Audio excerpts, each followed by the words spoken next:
5 बहुओं का एक कमरे का ससुराल। सुमन और अशोक के 5 बेटे थे, जिनमें से उसने अपने 3 बेटे की शादी कर दी थी, लेकिन वह बहुत गरीब थे। रहने के नाम पर उनके पास सिर्फ एक कमरा था, जहां उसकी तीनों बहुओं ने एक कमरे में गुजारा किया था। कई साल बीत गए। अब सुमन अपने दोनों छोटे बेटे प्रेम और निखिल की शादी कर देती है, लेकिन वह दोनों अपनी पसंद की अमीर लड़कियों से शादी करते हैं। क्या अमीर लड़कियां एक छोटे कमरे के ससुराल में सिमट पाएंगी? जानने के लिए आगे बढ़ते हैं, जहां दोनों बहुएं गृह प्रवेश करके घर के अंदर आती हैं। माँ जी, हम दोनों बहनें शादी के भाग दौड़ से बहुत थक गई हैं। जल्दी बताइए कमरा कहाँ है, मैं आराम करना चाहती हूँ। हाँ माँ जी, मुझे आराम करना है, एसी चला दीजिए। अरे बहू, ये तू क्या बोल रही है? यहाँ पर कोई एसी नहीं है और यहाँ अलग से कमरा भी नहीं है। पूरा परिवार इस एक ही कमरे में रहता है। वो देख, तेरी तीनों जेठानियाँ यहीं रहती हैं, अलग अलग पर्दा लगाकर। हाँ बहू, तुम दोनों का बिस्तर वो रहा, जाओ आराम कर लो। यू, हम ऐसे सोएंगे जमीन पर? हमारा अलग से कमरा भी नहीं है। ये क्या बात हुई भला? 5 बहुएं और कमरा एक ही। शिप्रा, तुम इतना शॉक्ड क्यों हो रही हो? मैंने तुम्हें बताया था कि मेरा गरीब परिवार है, हम सब एक ही कमरे में रहते हैं। तुमने मुझे बोला था कि मैं शादी करने के लिए तैयार हूँ, रह लूंगी तुम्हारे साथ। हाँ बोला था मैंने, पर मुझे क्या पता था कि यहाँ पर कमरा भी एक ही होगा। पर अब क्या ही कर सकते हैं? अब हम कुछ नहीं कर सकते, हमें यहीं एडजस्ट होना पड़ेगा। अरे तुम दोनों बिल्कुल भी चिंता मत करो, कुछ ही दिन में तुम यहाँ के सांचे में ढल जाओगी, जैसे हम तीनों बहुएं ढल गई हैं। मिताली इतना कहती है कि उसका 5 महीने का बच्चा रोने लगता है। फिर शिप्रा कहती है, अरे प्रेम, मेरे कान बज रहे हैं या तुम्हें भी बच्चे के रोने की आवाज आ रही है? यहाँ तो मुझे कोई बच्चा कहीं नहीं दिख रहा। अरे वो रहा मेरा भतीजा, मेरा डुग्गू रो रहा है। भाभी, झूले में से उसे निकालो, मैं खेलूंगा उसके साथ। अरे हाँ, मैं अभी लाती हूँ। ये देख दोनों बहुएं हक्की बक्की रह जाती हैं। फिर मिताली अपने बच्चे को साड़ी के झूले में से निकालकर अपने देवर प्रेम को देती है, जहाँ प्रेम उसे खिलाते हुए कहता है, अले ले ले ले ले, मेरा बच्चा कुची कुकू कुकू कू, आजा चाचू के साथ पूरा दिन खेलना। ओ ले ले ले ले ले ले ले, अब तू अपने निखिल चाचू के साथ खेलेगा। ये देखो, आपकी शिप्रा चाची क्यूट है ना, आपकी तरह। नहीं नहीं, मुझे मत दो, मेरी कांच की चूड़ियां बच्चे को चुभ जाएंगी। बहुत देर हो गई है बच्चों तुम्हें, चलो अब अपनी जगह पर जाकर आराम कर लो। दोनों बहुओं का इस बात से मुंह बन जाता है और वह अपने बिस्तर पर चली जाती है। कुछ देर बाद सब सो जाते हैं, तभी मच्छर से परेशान होकर शिप्रा हवा में हाथ मारती है। ओहो, ये मच्छर कितना परेशान कर रहे हैं। मैं अपने घर में कितनी लग्जरी लाइफ में रहती थी और यहाँ पर एक ही कमरा है। निखिल, कुछ करो ना। अरे यार सोने दो, अब इसमें मैं क्या करूं? मच्छर है, मार दो। अभी मारती हूँ। ये बोलकर शिप्रा मच्छर को मारती है। पर्दे पर हाथ मारने से वो हाथ नताशा के सर पर लग जाता है, जिससे नताशा कहती है, अरे कौन है, किसने मारा मुझे? सॉरी नताशा दीदी, मैं हूँ, वो मुझे मच्छर काट रहा था, मैंने मारा तो गलती से आपके हाथ लग गया। अरे सोने दे शिप्रा, वैसे भी बड़ी मुश्किल से जमीन पर नींद आई थी। इस तरह शिप्रा को भी नींद आ जाती है, मगर 5 बजते ही मिताली का बच्चा डुग्गू रोने लगता है। वो उसे चुप करवाती है कि नताशा की नींद खुल जाती है। नताशा अपने कान पर तकिया रखकर सोने की कोशिश करती है। इतने में सास कमरे की लाइट जलाकर कहती है, अरे नई बहुओं, जल्दी से उठ जाओ, कुलदेवी के मंदिर जाना है। वैसे भी डुग्गू ने तो जगा ही दिया है। हाँ माँ जी, बस आपकी ही कमी थी ये बोलने की। हे भगवान, इस एक कमरे के ससुराल में तो एक रात गुजारना मुश्किल हो गया। नींद भी पूरी नहीं हुई मेरी तो अभी, पता नहीं और आगे क्या होगा। ये सुनकर 5 बहुएं नहा धोकर तैयार हो जाती हैं। फिर सुमन के साथ कुलदेवी मंदिर के दर्शन करके घर लौटती हैं और दोनों नई बहुएं अपनी पहली रसोई का खाना बड़ी मुश्किल से स्टोव पर बनाती हैं।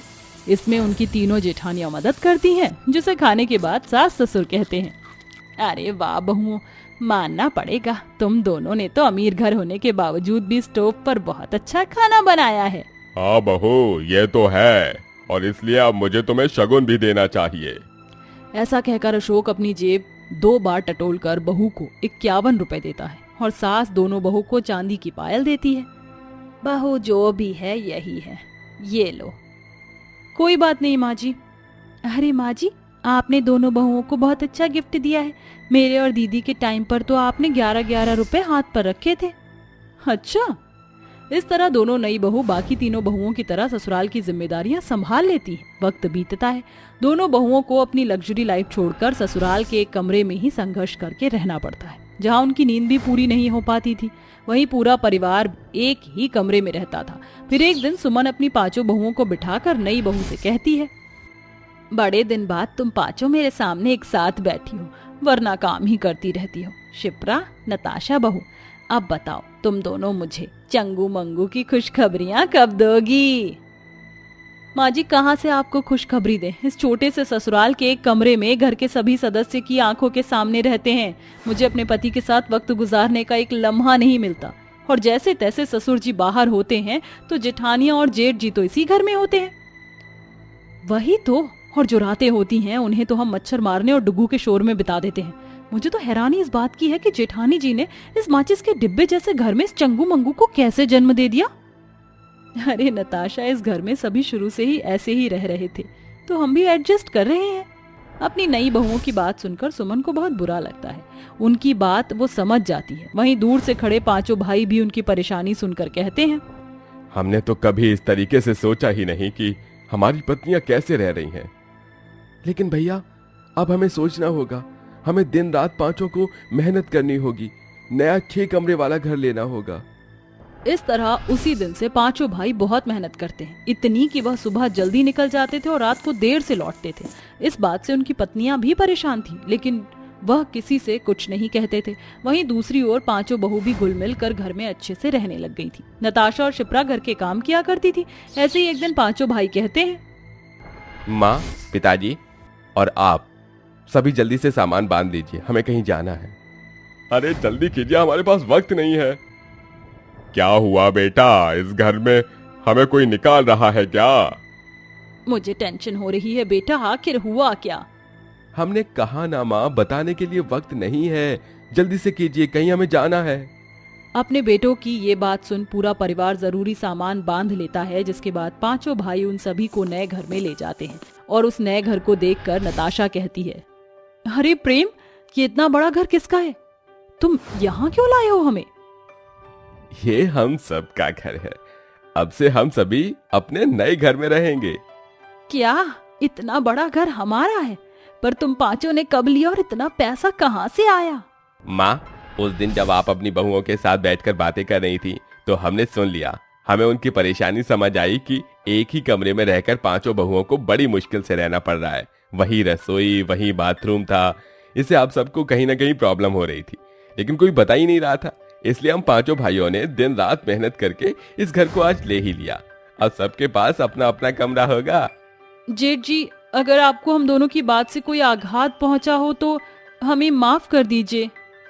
अरे नहीं नहीं, ऐसी कोई बात नहीं है, चलिए मुहूर्त का समय हो रहा है। इस तरह पूरा परिवार अपने नए घर में हवन करता है, जिसके बाद सभी खुशी खुशी नए घर में रहने लगते हैं।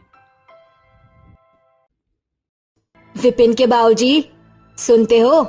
हमारा संदीप विदेश से वापस आ रहा है। शाम ढलने तक घर पहुंच जाएगा। पूरे 1 साल बाद मेरा संदीप घर लौट रहा है। मैं उसके लिए उसके मन पसंद का खाना बनाऊंगी। माँ जी, मेरे रहते आप क्यों खाना बनाएंगी? मुझे बता दीजिए, देवर जी के लिए क्या बनाना है, मैं बना दूंगी। ठीक है, उसे तेरे हाथों की खस्ता कचौरी और छोले बहुत भाते हैं, तू वही बना दे। थोड़ी देर में शाम ढल जाती है और संदीप घर आता है। उसके साथ एक विदेशी महिला एमलिया को देखकर शोभा कहती है, संदीप मेरे बेटे, तू आ गया। मगर ये विदेशी मेम साहब कौन है? माँ, ये एमलिया है मेरी पत्नी और मैं इससे बहुत प्यार करता हूँ, इसलिए मैंने इससे शादी कर ली है। संदीप की शादी की बात से रामलाल गुस्से में बोलता है, वाह मेरे लाल, अरे ये सब करने के लिए हमने तुझे लंदन भेजा था ना, और दिन रात गरीबी झेलकर खून पसीना बहाकर नमक रोटी खाकर पाई पाई जोड़कर तुझे लंदन भेजा था बेटा, ताकि तू अच्छी डिग्री लेकर वहां से लौटे और यहाँ पे जो है कोई अच्छा काम करे, पैसा कमाए, और तू जो है वहां से विदेशी को भगा कर लेकर आ गया। एक्सक्यूज मी ससुर जी, आई एम नॉट भगौरी, मैं सैंडी से शादी करके आई हूँ। Understand, you better understand. Amelia, stop it please, he is my father. Father, my foot. देख लो भाग्यवान, तुम्हारा बेटा विदेश से कैसी बेशरम बहू लेकर आया है। अजी अब जाने भी दो, क्या तुम भी एक ही बात को गतान के जैसे खींचे जा रहे हो। जूली बहू, आरती की थाली तो ले आ। ये लीजिए माँ जी। आजा इमलिया बहू, हमारे परिवार में तेरा स्वागत है। सासू mom, it's not Imliya, my name is एलिमिया Fernandes. Is that clear? Anyway, मेरा कमरा खाएं, मैं थक गई हूँ। देवरानी जी, यही तो एक कमरा है जहाँ सालों पहले सासू माँ बहू बनकर आई थी और 4 साल पहले मैं बहू बनकर आई थी। एक कमरे का ससुराल देखकर विदेशी बहू चौंक कर कहती है, What? I can't believe it. इतने सारे लोग इस कमरे में ससुराल में स्टे कैसे करते हैं? No, मैं इस कंजेस्टेड कमरे में नहीं रह सकती। Sandy darling, let's go. Get back to London. No, Amelia, please don't go. Please, for God's sake, stay here. Please, I can't live without you. I love you. Please. Sandeep की request करने पर Emilia रुक जाती है और वो जूली की जगह ले लेती है। जूली, अब हम कहाँ सोएंगे? एमिलिया तो हमारी जगह पर सो गई। जाने दीजिए, एमिलिया के लिए ये एक कमरे का ससुराल नया है, उसे यहाँ ढलने में समय लगेगा।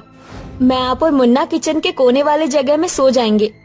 शोभा की बड़ी बहू जूली एक गरीब घर की बेटी थी, इसलिए जब वो बहू बनकर आई तो खुद को अपने एक कमरे के ससुराल में ढाल लिया था। जैसे तैसे जूली बिपिन और अपने नन्हे से बच्चे के साथ हाथ पांव सिकोड़ कर सकेती में सो गई। वहीं एमिलिया गुस्से में अपने एक कोने के ससुराल को गुस्से में देखकर खुद में कुड़कुड़ाती रही। ओह गॉड, कहाँ आकर फंस गई मैं। आई कांट अंडरस्टैंड, मेरे गरीब ससुराल वालों को इतनी गर्मी में नींद कैसे आ रही है। एमिलिया अपने गरीब ससुराल वालों को कोस रही होती है। इतने में कमरे की टूटी हुई खिड़की में से घर के अंदर एक मच्छर घुसकर उसके चारों तरफ भिनभिनाने लगता है, जिस पर विदेशी बहू बौखलाकर कहती है, Ow! I will kill these mosquitoes.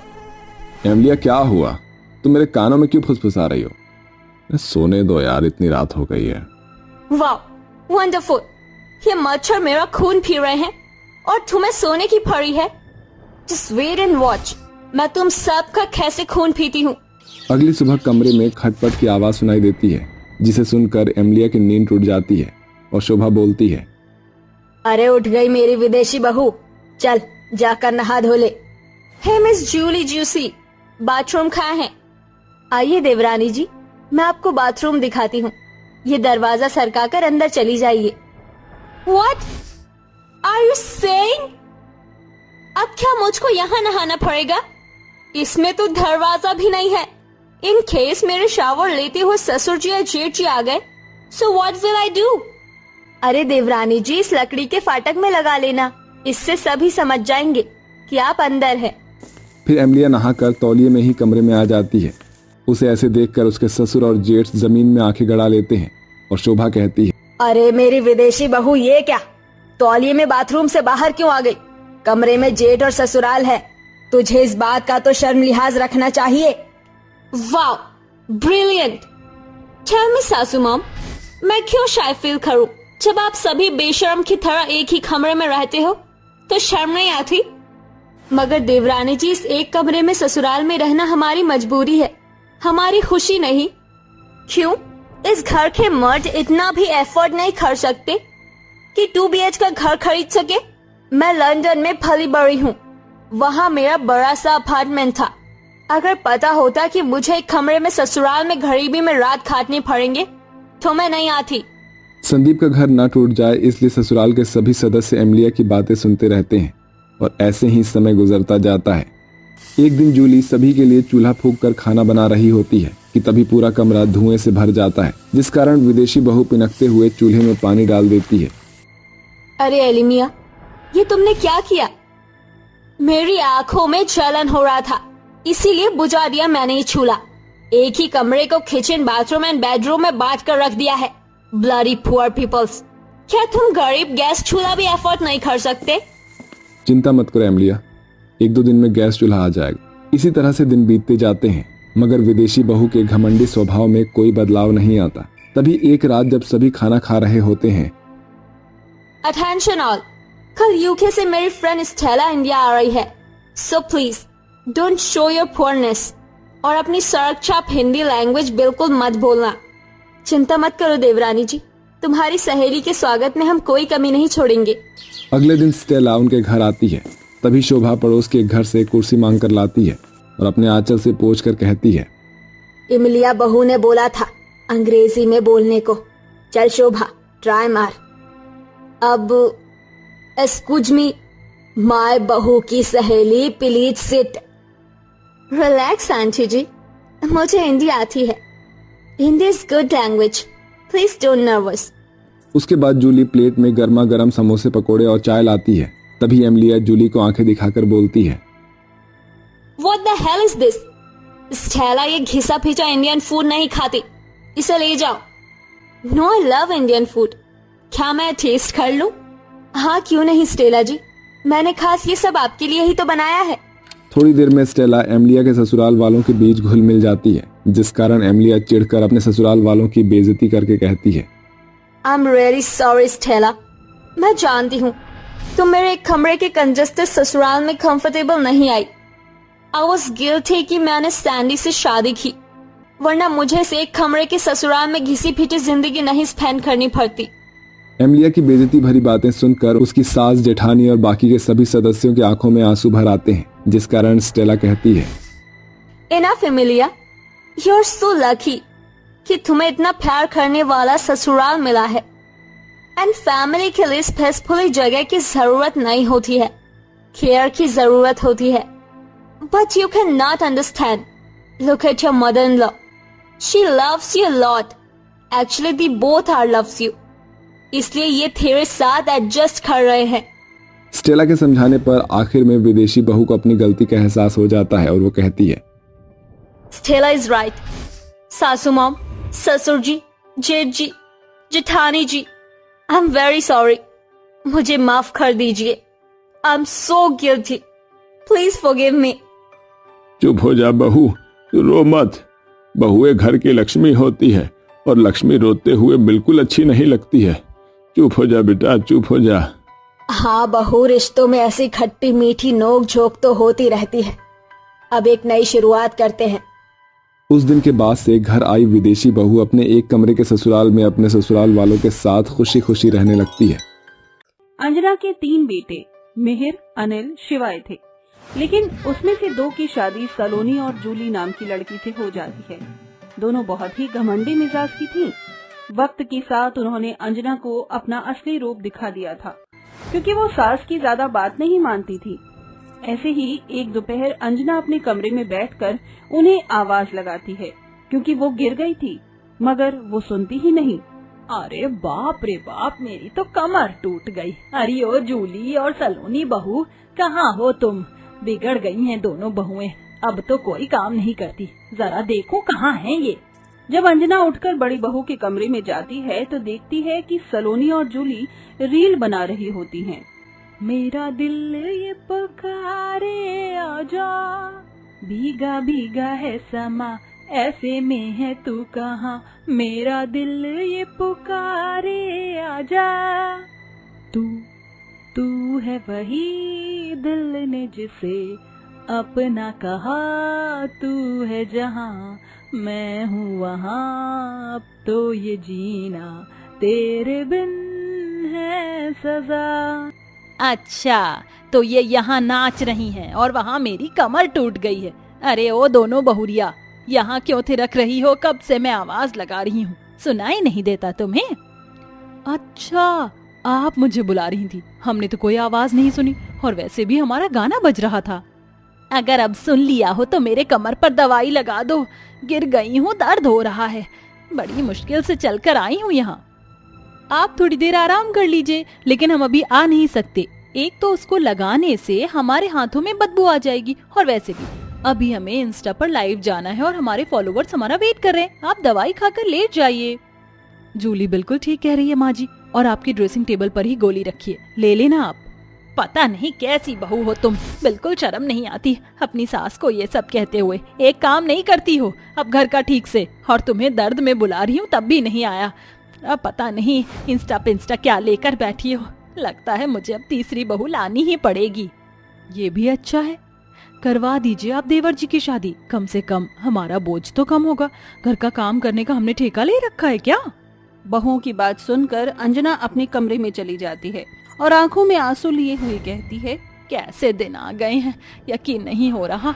अपने घर में मैं खुद ऐसी बहू लाई हूँ, लेकिन इस बार अच्छे से जांच पड़ताल करके बिल्कुल सीधी बहू लाऊंगी जो मेरी बात माने। हाय रे मेरी कमर। अगले दिन अंजना पंडित जी से कहकर अपने बेटे शिवाई के लिए एक सुशील संस्कारी लड़की की मांग करती है, जिसके बाद पंडित जी उन्हें माया नाम की एक सुशील कन्या दिखाते हैं जो कि काली भी होती है। सुशील के चक्कर में वो शिवाई की शादी काली लड़की से करवा देती है।